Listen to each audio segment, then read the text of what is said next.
Paper leak పట్ల ఎంతైతే నిర్లక్ష్యం ఉందో ఇప్పుడు ఈ మూమెంట్ పట్ల కూడా అంతే నిర్లక్ష్యం మనకు కనిపిస్తూ ఉంది.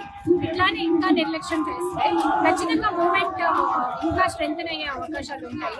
సో ప్రభుత్వాలు ఎప్పుడైనా సరే పబ్లిక్ డిమాండ్, పబ్లిక్ రెసిస్టెన్స్ ని ఖచ్చితంగా పట్టించుకోవాలి. దానికి సమాధానం ఇవ్వాలి. సమాధానం ఇవ్వమంటే మీరు బొద్దికలం అవుతే మేము దిట్లు అవుతాం అని కాకుండా చాలా డిగ్నిఫైడ్ పొజిషన్ లో ఉన్నారు కాబట్టి ఒక ఎడ్యుకేషనల్ సిస్టమ్ లో ఇంత పెద్ద తప్పు ఒక ఇంజస్టిస్ జరిగింది కాబట్టి so you have to answer the people, you have to answer the students. ఎప్పుడు పిల్లలే మన ఫ్యూచర్, దేశ భవిష్యత్తు పిల్లలే కారణం అని అంటూ ఉంటారు. మరి పిల్లలకి అంత అన్యాయం జరిగినప్పుడు ఎంతవరకు మీరు చాలా ర్యాపిడ్ గా యాక్షన్ తీసుకోవాలి? అలాంటి యాక్షన్ తీసుకోకుండా ఇట్లా ఇగ్నోరెంట్ గా బిహేవ్ చేస్తే ఖచ్చితంగా మూమెంట్ స్ట్రెంగ్తన్ అవుతుంది. రైట్ ఐడియాలజీ ఉన్న పార్టీ అధికారంలో ఉంది కాబట్టి లెఫ్ట్ ఐడియాలజీ ఉన్న పర్సన్స్ సిజేపీ అని ఒకటి క్రియేట్ చేసి ప్రభుత్వం మీద వ్యతిరేకతను మూటగడుతున్నారని చెప్పేసి కూడా అంటున్నారు. This all narrations. ఎప్పుడైతే యాంటీ నేషనల్ నరేషన్స్, రైట్ అంటే లెఫ్ట్ అనో, లేకపోతే కాక్రోచ్ అంటే హిట్ అనో, లేకపోతే వాడు యూఎస్ లో ఉన్నాడు, వీడు ఇండియాలో లేడు, ఇవన్నీ ఎట్లా అంటే యాక్చువల్ క్వశ్చన్ ఏంటి? పేపర్ లీక్ జరిగింది అనడం వాస్తవం. దానికి నువ్వు చర్య తీసుకోవాలి అనడం నీ డెమోక్రటిక్ పరిపాలనలో you have to act like A democratic పరిపాలన. అంతేగాని దాన్ని తప్పుగా పడేదానికి లెఫ్ట్ చేస్తే ఏంటి, రైట్ చేస్తే ఏంటి? Question is the right question, right fight అది. సో నువ్వు రైట్ గా దానికి ఆన్సర్ చెప్పాలి. కానీ దానికి నరేషన్స్ ఇవ్వడము, వీళ్ళు యాంటీ నేషనల్స్ అనడము, లేకపోతే వీళ్ళు లెఫ్ట్ అనడము, లేకపోతే వీళ్ళు యాంటీ డెమోక్రటిక్ అనడం అనేది వాళ్ళు తప్పులో పట్టించడానికి అలాంటి నరేషన్స్ ఉంటాయి. సో బొద్దింక అంటే ప్రతి ఇంట్లో ఒక బొద్దింకలు ఉంటాయి.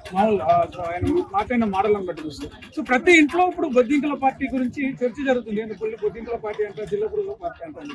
సో ఇది దేశంలో ఉన్నటువంటి ఈ సోకాలు రాజకీయాలను, సోకాలు రాజకీయ వ్యవస్థను కొంచెం గట్టిగా క్వశ్చన్ చేసే వేవ్ అనుకోవచ్చా? ఖచ్చితంగా. ఎందుకంటే ఇప్పుడు ఎవరైనా సరే ఒక చీఫ్ జస్టిస్ ఆ పొజిషన్ లో ఉండి ఒక యువతని ఎలా సంబోధించాలి అని మీకు తెలియనప్పుడు యువత ఖచ్చితంగా రియాక్ట్ అవుతుంది. ఇక్కడ బ్యూటీ ఏంటంటే దాన్ని తీసుకొని ఒక రెసిస్టెన్స్ ఫార్మ్ లో చాలా డెమోక్రటిక్ గా ఫైట్ చేస్తుంది, right? So that is the beauty of young people, that is the beauty of the youth. ఒక ఆయన వస్తాడు గుంట నక్కలు అని అంటారు, అప్పుడు వాళ్ళు అదే అడుగుతారు. అప్పుడు నేనే చెప్తా, అవును మేము గుంట నక్కలనే కానీ కందుకొకరం కాదు అని. So the beauty of any youth is like what ever you give, they become that and they show there power through that. స్వచ్ఛందంగా యువకులు, విద్యార్థులు, నిరుద్యోగులు అందరూ అసలు ఎలాంటి ఆహ్వానాలు లేకుండా, ఎలాంటి పిలుపులు లేకుండా జస్ట్ ఒక కాల్ మనము ఒకరోజు ముందు ఇచ్చిన పిలుపు ప్రకారం ఇందిరాబాద్ దగ్గర, ఈ ధర్నాచౌక్ దగ్గర కాక్రోచెస్ నిరసన భారీ ఎత్తున సక్సెస్ఫుల్ అయింది. సో రేపు దేశంలో అన్ని నగరాలు ఇలాంటి చేస్తామంటే దీన్ని యూత్ స్వీకరిస్తుంది, యాక్సెప్ట్ చేస్తుంది అనుకోవచ్చు. ఖచ్చితంగా యూత్ యాక్సెప్ట్ చేస్తుంది కాబట్టి మనం సంతోషించాలి. ఎందుకంటే చాలా మందికి ఉన్న నరేషన్ ఏంటి, ఏం చేస్తారు సోషల్ మీడియాలో రీల్స్ చేస్తారు, ఏదో ఇన్ఫ్లుయెన్స్ అవుతారు, అది ఇది అని ఉంటారు. కానీ ఇంతమంది రోడ్ మీదకి వచ్చినప్పుడు మీకు గుర్తుపెట్టుకోవాల్సింది ఏంటంటే యువత చూస్తుంది, వాళ్ళ ఎనర్జీ, వాళ్ళ రెసిస్టెన్స్ ని వాళ్ళు ఎప్పుడు చూపించాలో వాళ్ళు చూపిస్తారు. This is the right time అనుకోవచ్చు. ఇప్పుడు జరుగుతున్న పరిణామాలు చూస్తే రైట్ టైం అనుకోవచ్చు. రైట్ టైం లో యూత్ స్పందించిన ఎప్పుడైతే ఇన్జస్టిస్ ఉంటుందో, ఎప్పుడైతే యువత జస్టిస్ కోసం అంటుందో definitely that is the right time.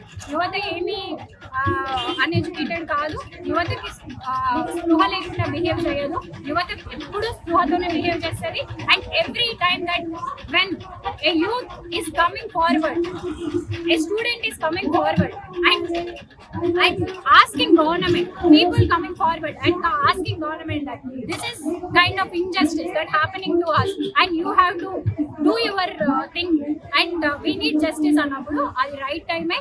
ఖచ్చితంగా ఏ ఇంజస్టిస్ జరిగినా కానీ అందరూ ఇలానే రియాక్ట్ అవుతారు. And as a Telangana people we have to act in like ఎప్పుడైతే పేపర్ లీక్ అయిందో అప్పుడే మనం యాక్ట్ అవ్వాలి. అప్పుడు యాక్ట్ అవ్వకుండా ఇప్పుడు రైట్ టైం వచ్చింది, కనీసం ఎప్పుడైనా స్పందించాలి. సో స్పందిస్తున్నారు. And I'm also with the students and I stand with the students and my solidarity is always with the students.